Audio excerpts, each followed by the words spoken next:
Buenas, de nuevo, crack bursátil. Cuando la gente piensa en economías avanzadas suelen pensar en lugares como Estados Unidos, Alemania, Reino Unido, Suiza, Noruega o Suecia. Todos estos son países con un PIB per cápita muy alto. Por si no lo sabes, el PIB per cápita es la riqueza de un país dividida entre todos sus habitantes, es decir, cómo de rica es la persona promedio de ese país. Y en el extremo opuesto de las economías avanzadas hay naciones subdesarrolladas como las de África subsahariana, América del Sur, Medio Oriente y áreas del sudeste asiático. Hay todo tipo de factores que hacen que los países pobres sean pobres y los países ricos sean ricos. Pero en este vídeo vamos a analizar cuál puede ser el factor que produce esta enorme divergencia entre los países ricos y pobres, y en caso de explotar una burbuja que podría darse en los próximos meses o años, veremos cuál va a ser el detonante que haga explotar esta burbuja y las posibles consecuencias que puede tener este hecho sobre los países con mayor riqueza y sobre aquellos con mayor pobreza. La gran diferencia que existe entre países ricos y pobres es más que evidente. Muchos de los factores que los diferencian los hemos explorado en profundidad analizando una gran variedad de economías, desde el sistema económico del Congo hasta el sistema económico suizo. La estabilidad política, la riqueza de los recursos naturales o la industria son variables increíblemente importantes, pero hay algo adicional que aparentemente no parece tener relación con el nivel de riqueza de cada país. Y aunque parezca casualidad, los países fríos son más ricos que los países cálidos. Esta es una correlación extraña, pero es un hecho evidenciable. Si observamos el mapa del mundo con códigos de color para los países según su PIB per cápita, los países más pobres se sitúan principalmente en las zonas geográficas más cálidas del globo terráqueo. A excepción de algún país, casi todos los países desarrollados del mundo se localizan fuera de los trópicos. Y lo que sucede en realidad es que existe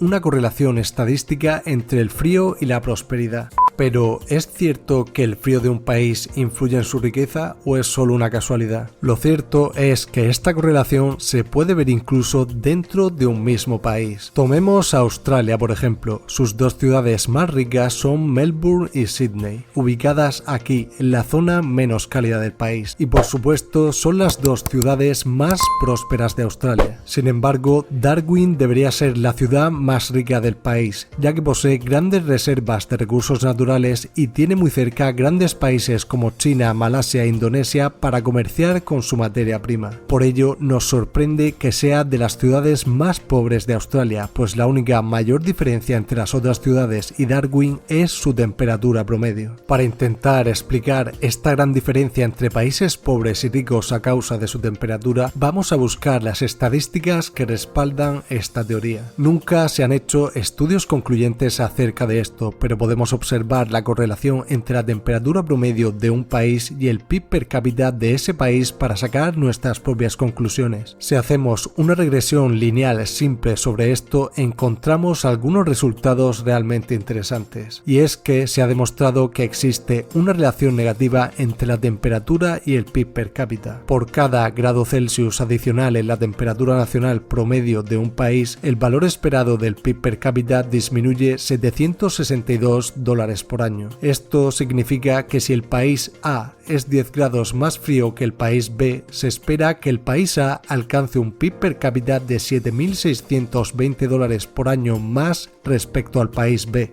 Cuando hacemos análisis estadístico, también debemos mirar el valor llamado R cuadrado, que básicamente es cuánta influencia tiene un factor sobre un hecho, y este factor se representa con un porcentaje sobre otros posibles factores que pueden influir en este hecho. Por ejemplo, si observamos la correlación entre la altura y peso de las personas, podemos ver que cuanto más alto es un individuo, tiende a ser más pesado, pero no es el único factor. Su nivel de obesidad, musculatura o genética son otras variables que afectan al peso de un individuo, y encontramos que el R cuadrado de la altura respecto al peso es de un 0,5, lo que significa que el 50% del peso de cualquier persona está determinado por su altura, y el otro otro 50% se atribuye a otros factores como la genética, obesidad o musculatura. Si miramos el R² de la temperatura sobre el PIB per cápita de un país, encontramos un valor de 0,09. Esto significa que el 9% de la prosperidad de un país está determinado por su temperatura y el otro 91% está compuesto por otros factores como su calificación crediticia, la riqueza de recursos naturales, la infraestructura, su estabilidad de gobierno y una amplia gama de otros factores que la gente esperaría que fuesen mucho más importantes para la economía que el clima exterior. Y un 9% en este momento puede parecernos una cifra bastante pequeña como para que sea el factor más determinante en la actualidad, pero ese 9% puede tener un peso mayor de lo que parece. Debemos destacar también que existen algunas excepciones. Por ejemplo, países como Bahrein, Qatar, los Emiratos Árabes o Singapur son países realmente cálidos y a su vez tienen un elevado PIB per cápita. Y lo mismo ocurre a la inversa. En Corea del Norte hace mucho frío y es un país realmente pobre. Evidentemente, la relación entre calor y pobreza no es una regla exacta. Siempre hay excepciones y diversos factores que pueden afectar, pero estadísticamente la mayoría de los países calurosos suelen ser bastante más pobres por norma general que aquellos más fríos. Pero tras todo lo que hemos explicado, no hay un estudio aún que demuestre esta relación entre temperatura y riqueza de un país.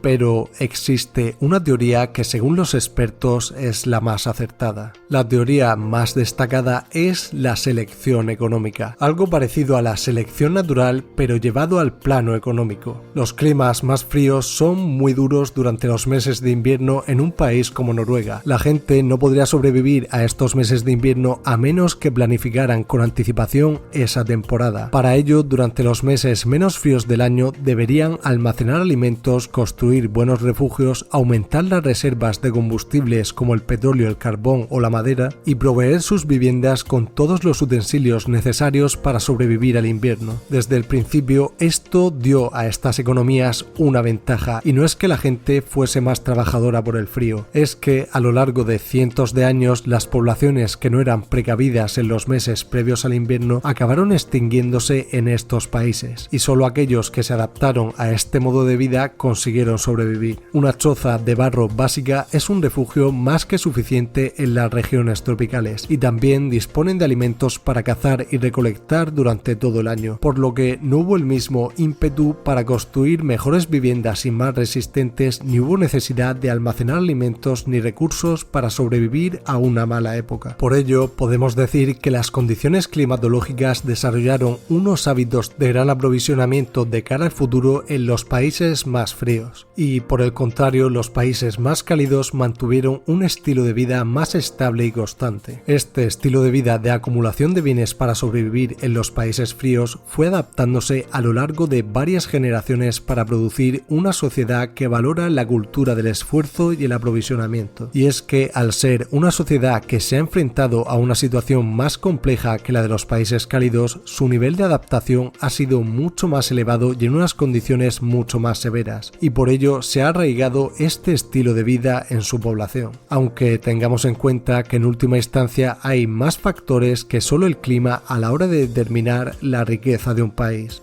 Pero vamos a lo más importante del vídeo. ¿Cómo afectará la próxima gran recesión a los distintos países? Pues lo cierto es que los países más ricos tienen ciertas ventajas respecto a los más pobres en las etapas de crisis. Y es que, sobre todo cuando se produce una gran quiebra en un país como Estados Unidos, los países más pobres también suelen verse afectados por estas crisis. Y en muchas ocasiones, Estados Unidos tiene grandes negocios de importación y exportación en estos países más pobres e incluso muchas de sus compañías están produciendo sus productos ahí, como podría ser el caso de India o Vietnam. Y si hay una bajada de la demanda de productos en Estados Unidos producida por la crisis, como consecuencia los empresarios disminuyen la oferta de productos y en última instancia las importaciones y la mano de obra de países más débiles se ve totalmente afectada. Pero esto no es todo. Además existe un enorme riesgo de liquidez por parte de la gran mayoría de países países del mundo. Y es que en la actualidad hay más de 46 países cuya deuda sobre el PIB es superior al 100%. Por ello, en caso de una quiebra económica que reduzca drásticamente el PIB, tendrá dos graves consecuencias. La primera es que al haberse reducido el PIB, ha disminuido a su vez la solvencia económica de Estados Unidos y va a imposibilitar el pago de esa deuda. Y estos impagos de deuda pueden producir una gran quiebra en cientos de entidades y grandes pérdidas de capital. Y la segunda consecuencia es que al reducirse la demanda de bienes, todos los países endeudados que suelen comerciar con Estados Unidos también reducirán su PIB y al tener grandes deudas tampoco podrán ejecutar estos pagos por no tener liquidez suficiente. Y este bucle de impagos de deuda podría producir un gran colapso de todas las economías del mundo, aunque siempre intentan maquillar estos hechos aumentando más la deuda para aparentar que no hay ningún problema económico, y continúan emitiendo más papel moneda y mantienen bajos tipos de interés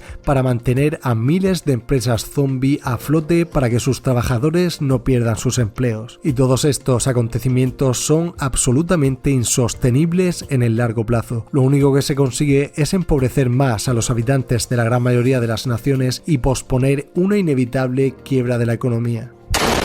¿Y cuáles son las consecuencias para los habitantes de cada país? En el caso de los países desarrollados, las personas de países como Estados Unidos que poseen altos niveles de deuda para mantener su estilo de vida perderán sus empleos, no podrán pagar las hipotecas y muchos de ellos sufrirán embargos de sus casas, coches u otros bienes y seguirán intentando endeudarse para poder sobrevivir y alimentarse, o también pueden ser ayudados por familiares que hayan podido conservar sus empleos. Pero en el caso de los países subdesarrollados, las consecuencias pueden ser mucho peores, con tasas de desempleo masivas, grandes etapas de hambruna, dejando con ello a varias personas que pueden fallecer por falta de alimentos, y con grandes dificultades para volver a una situación de normalidad.